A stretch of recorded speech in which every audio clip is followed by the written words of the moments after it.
नमस्कार, आप देख रहे हैं इंडिया सावधान न्यूज और मैं हूं आपके साथ मानवी ठाकुर। शुरुआत करते हैं आज की खास खबरों के साथ।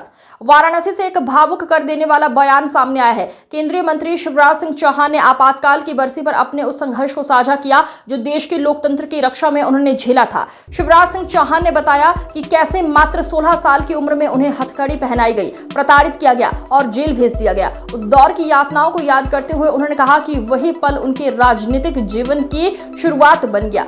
आपातकाल के काले दौर में लोकतंत्र की आवाज बनकर उभरे शिवराज ने तभी तय कर लिया था कि उनका जीवन देश सेवा के लिए समर्पित रहेगा।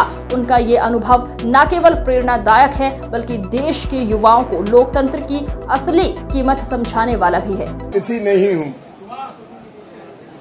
बाबा विश्वनाथ की नगरी में तो भक्त आते हैं या सेवक आते हैं, तो मैं भी कोई अतिथि या मेहमान के रूप में नहीं, एक सेवक के रूप में ही बाबा की नगरी आया हूं। मित्रों, लगभग 50 साल हो गए। वो काला दिन जब इमरजेंसी लगी थी, आपातकाल लगा था। मेरी उम्र उस समय लगभग 16 साल थी और मैं भी इमरजेंसी के दौरान 16 साल की उम्र में डिफेंस ऑफ इंडिया रूल्स के अंतर्गत DIR पकड़ के जेल ले जाया गया था। एक स्कूल का प्रेसिडेंट था मैं, स्कूल का। वो काले दिन याद करके आज भी रोंगटे खड़े हो जाते हैं। अपनी सत्ता बचाने की चाहत में तत्कालीन प्रधानमंत्री श्रीमती इंदिरा गांधी ने देश में आपातकाल लगाया। औचित्य क्या था, कारण क्या था? न बाह्य सुरक्षा को खतरा था, न आंतरिक सुरक्षा को खतरा था। खतरा था तो केवल प्रधानमंत्री की कुर्सी पे खतरा था। 12 जून को इलाहाबाद हाई कोर्ट ने यह फैसला दिया था कि इंदिरा जी ने प्रशासन का दुरुपयोग किया, भ्रष्टाचार का सहारा लिया और गलत तरीके से चुनाव जीता था और 6 साल तक उनके कोई भी चुनाव लड़ने पर प्रतिबंध लगा दिया गया था। अगर लोकतंत्र को मानने वाली कांग्रेस होती तो तत्काल फैसला होता है कि ठीक है, एक प्रधानमंत्री नहीं बदल दिया जाए, दूसरा देखे जब तक कोई फैसला सुप्रीम कोर्ट का या और कोई ना आ जाए। लेकिन नहीं, कुर्सी नहीं छोड़ सकते। सत्ता एक ही परिवार की रहेगी, दूसरे के हाथ में नहीं जा सकती। प्रधानमंत्री मैं ही रहूंगी और इसलिए 25 जून की रात सारे नागरिक अधिकार सस्पेंड कर दिए गए, संविधान की हत्या कर दी गई। संविधान की हत्यारी है कांग्रेस, संविधान की हत्यारी।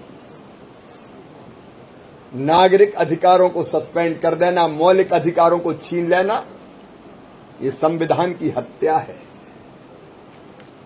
प्रेस की स्वतंत्रता पर ताला डाल देना, यह संविधान की हत्या है। न्यायालय के अधिकारों को कम कर देना, अप्रभावी बना देना, यह संविधान की हत्या थी। पूरे देश को जेल खाना बनाना, यह संविधान की हत्या थी।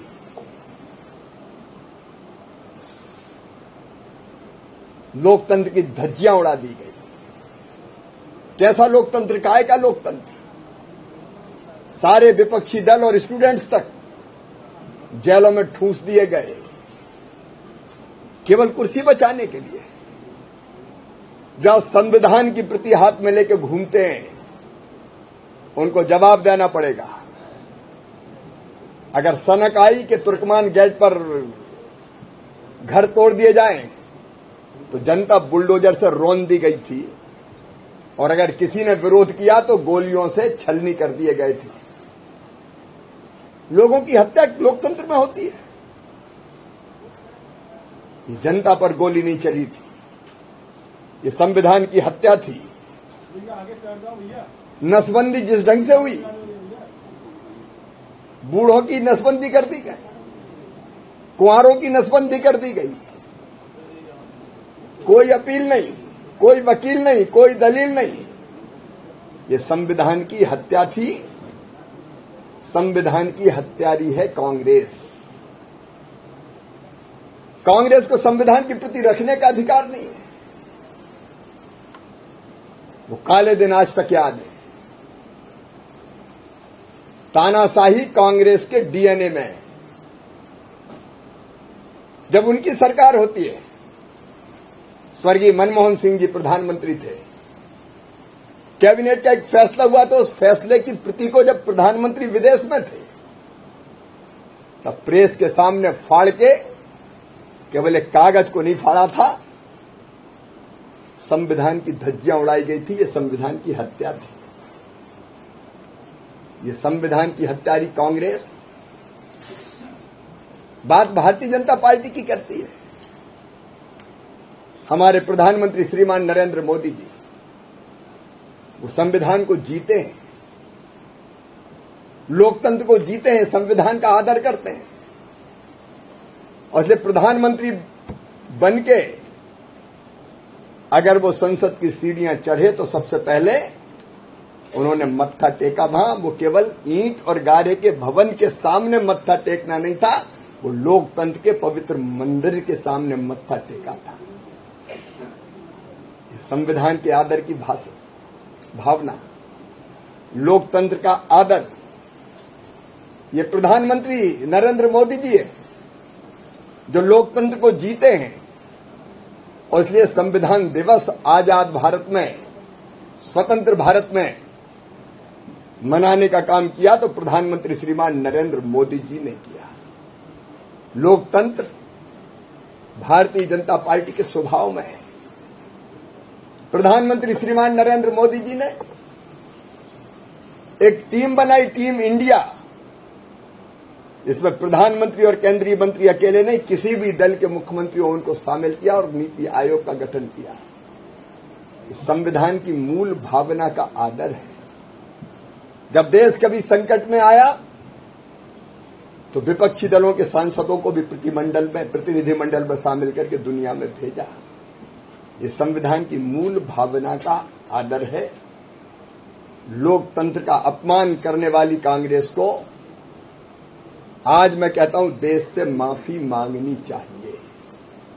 अभी तक माफी नहीं मांगी, क्षमा नहीं मांगी। हजारों परिवार उस समय तबाह हो गए थे, हजारों परिवार बर्बाद हो गए थे। 1 लाख से ज्यादा लोग जेलों में थे। और मित्रों में जिस भोपाल जेल में था हमारे नेता थे जनसंघ के उस समय, हसमत वारसी जी, युवा थे, बहुत अच्छे वक्ता थे। वो जेल में हमारे सामने बीमार हुए, कुछ दिनों से अस्वस्थ चल रहे थे। जेल के प्रशासन को हाथ जोड़ जोड़ के हम थक गए कि इनको इलाज के लिए ले जाया जाए।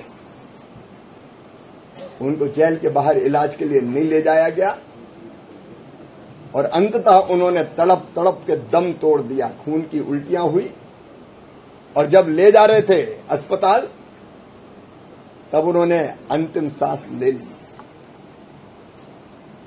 लोगों को उल्टा लटकाया गया, बर्फ की सिल्लियों पर लिटाया गया, करंट लगाकर प्रताड़ित किया गया। ऐसे अमानुषिक अत्याचार तो कभी अंग्रेजों ने भी नहीं किए। और इसलिए मित्रों, देश कभी भूले ना और फिर कभी आपातकाल ना लगे, इसलिए संविधान हत्या दिवस मनाना जरूरी है। आज की पीढ़ी को बताना आवश्यक है कि उस समय केवल कुर्सी बचाने के लिए इंदिरा जी ने, कांग्रेस ने क्या क्या किया था।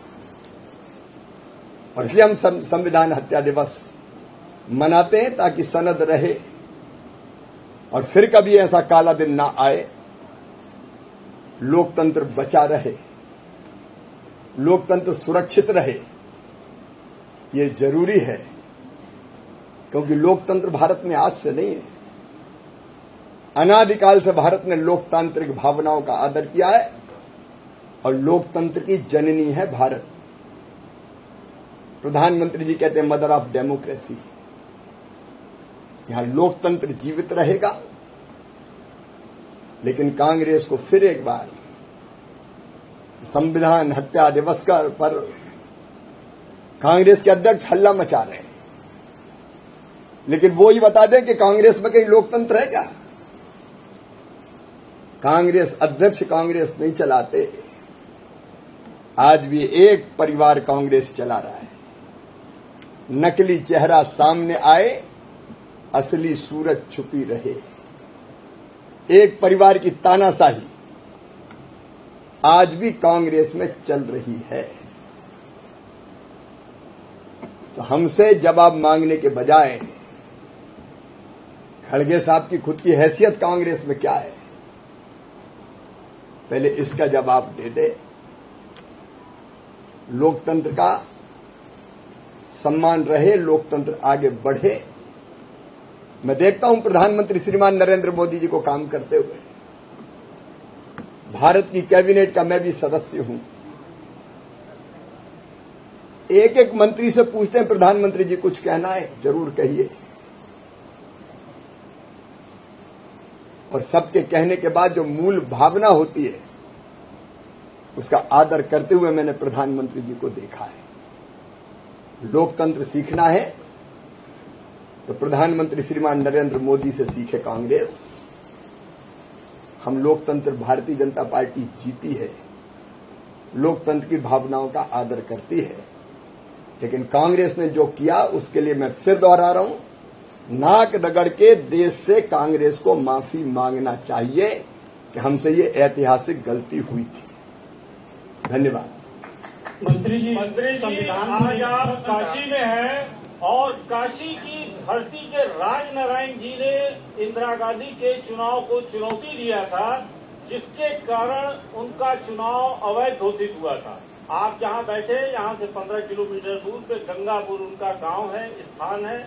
आखिर युवाओं को प्रेरणा देने के लिए राजनाथ जी को कैसे आप युवाओं से रूबरू कराएंगे कि न्यायपालिका की लड़ाई, संविधान की लड़ाई हमारा यूथ लड़े?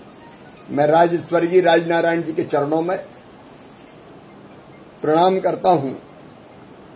वो अपने ढंग के अनूठे नेता थे और उन्हीं के प्रभावशाली तर्कों से उस चुनाव का सच सामने आया था। मैं इस बात का पक्षधर हूं कि स्वर्गीय राजनारायण जी जैसे नेता हो या लोकतंत्र का जो काला अध्याय आपातकाल हो, उसको भावी पीढ़ी को बताया जाना चाहिए, भावी पीढ़ी को पढ़ाया जाना चाहिए।